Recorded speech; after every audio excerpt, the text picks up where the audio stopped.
Semangat pagi. Assalamualaikum warahmatullahi wabarakatuh. Semoga anak-anak dalam keadaan sehat dimanapun berada.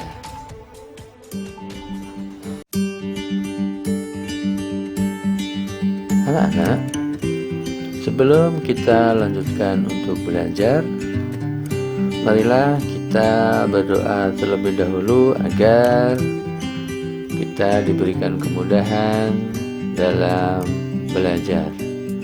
Berdoa mulai. Selesai. Anak-anak, hari ini kita akan belajar tema 6, cita-citaku, subtema 2, hebatnya cita-citaku, pembelajaran 1. Sekarang akan Pak Guru bacakan tujuan pembelajaran kita pada hari ini. Yang 1. Melalui kegiatan mengamati teks puisi, siswa dapat menjelaskan cara membuat puisi dengan benar. 2. Siswa dapat membuat puisi secara mandiri dengan baik. 3. Dengan mengamati daur hidup dua makhluk hidup yang berbeda, siswa dapat membandingkan dua daur hidup binatang dengan cermat.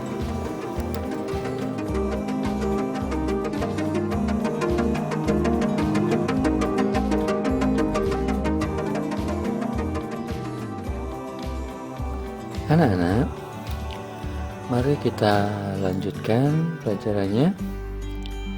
Masih pada puisi ya. Kita pada materi membuat puisi. Apa itu puisi? Anak-anak masih ingat tentunya ya. Puisi merupakan karangan yang menggunakan kata-kata indah dan banyak makna. Langkah-langkah menulis puisi. Yang pertama, menentukan tema. Yang kedua, membayangkan hal yang akan diungkapkan atau ditulis. Yang ketiga, menulis apa yang dibayangkan. Keempat, memilih kata atau diksi yang tepat. Yang kelima, menggunakan ungkapan dan majas. Yang keenam, mencermati dan merevisi teks puisi yang sudah kita buat. Itu tadi langkah-langkah dalam menulis puisi. Sekarang coba anak-anak dengar teman kalian yang sedang baca puisi. Cita-citaku, karya M. Ridwan Hafiz. Cita-citaku ingin menjadi dokter agar dapat menyembuhkan orang yang sakit. Cita-citaku ingin menjadi dokter agar anak-anak menjadi sehat.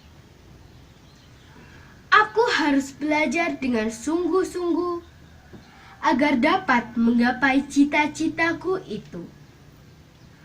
Aku harus belajar dengan sungguh-sungguh agar menjadi orang yang berguna bagi nusa dan bangsa.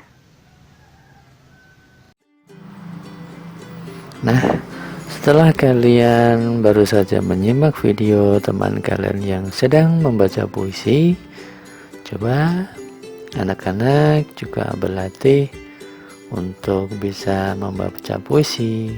Walaupun kemarin-kemarin juga sudah berlatih ya, mudah-mudahan bisa menjadi lebih baik. Maka dari itu Anak-anak silakan banyak berlatih.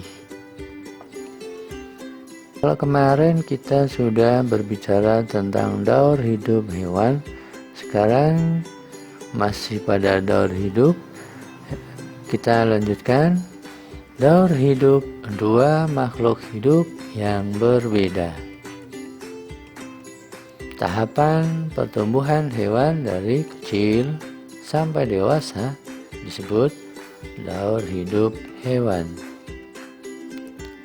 Hewan yang mengalami perubahan bentuk tubuh dalam daur hidupnya dikatakan mengalami proses metamorfosis. Proses metamorfosis terjadi pada hewan terbagi menjadi dua, yaitu metamorfosis sempurna dan metamorfosis tidak sempurna. Sekarang, hewan yang mengalami metamorfosis sempurna mempunyai bentuk tubuh yang sangat berbeda. Pada saat telur menetas, bentuk hewan tidak sama dengan bentuk induknya.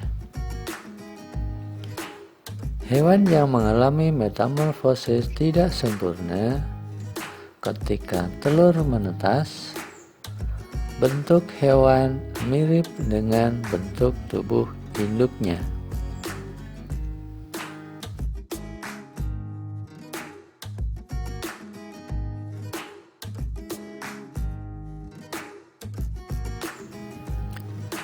Daur hidup katak.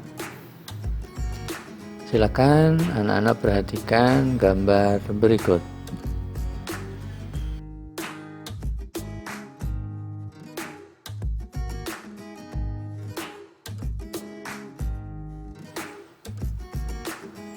Telur katak akan menetas setelah kurang dari 10 hari. Telur menetas menjadi berudu yang hidup di air. Berudu mempunyai insang untuk bernapas. Setelah 3 minggu, insang pada katak akan tertutup oleh kulitnya dan tumbuh kaki belakang. Pada usia 8 minggu, berudu berkaki berubah menjadi katak berekor. Lalu, ekor itu kemudian memendek dan katak mulai bernapas dengan paru-paru. Setelah pertumbuhan anggota tubuhnya sempurna, katak berubah menjadi katak dewasa. Nah, itu adalah daur hidup katak. Daur hidup kecoa.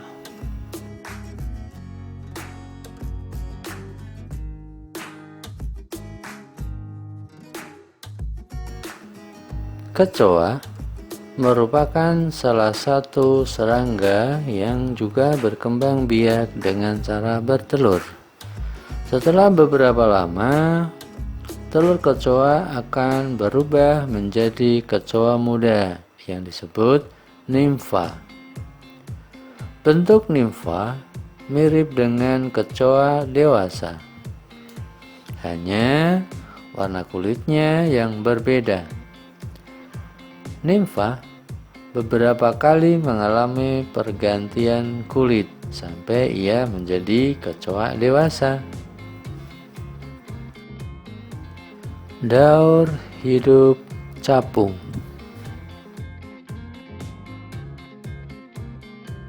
Capung juga merupakan serangga yang berkembang biak dengan cara bertelur. Sama dengan kecoa. Ketika telur capung menetas, ia menjadi capung muda yang disebut nimfa. Setelah kurang lebih mengalami pergantian kulit sebanyak 10 kali, capung berubah menjadi capung dewasa.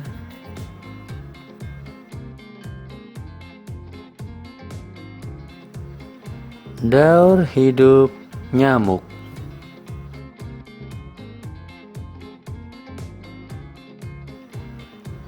Nyamuk juga termasuk jenis serangga yang berkembang biak dengan cara bertelur di permukaan air.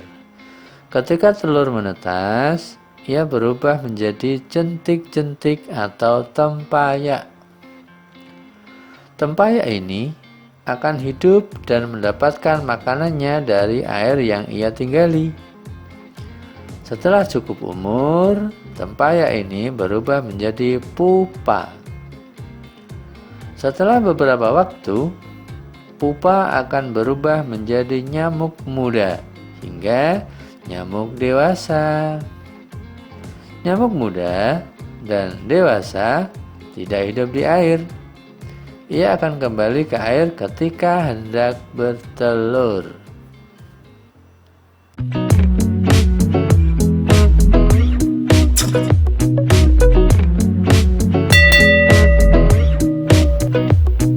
Nah, itulah tadi anak-anakku semua materi yang sudah kita pelajari.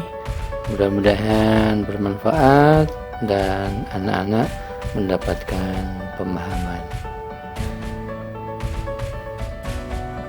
Dari Pak Guru cukupkan.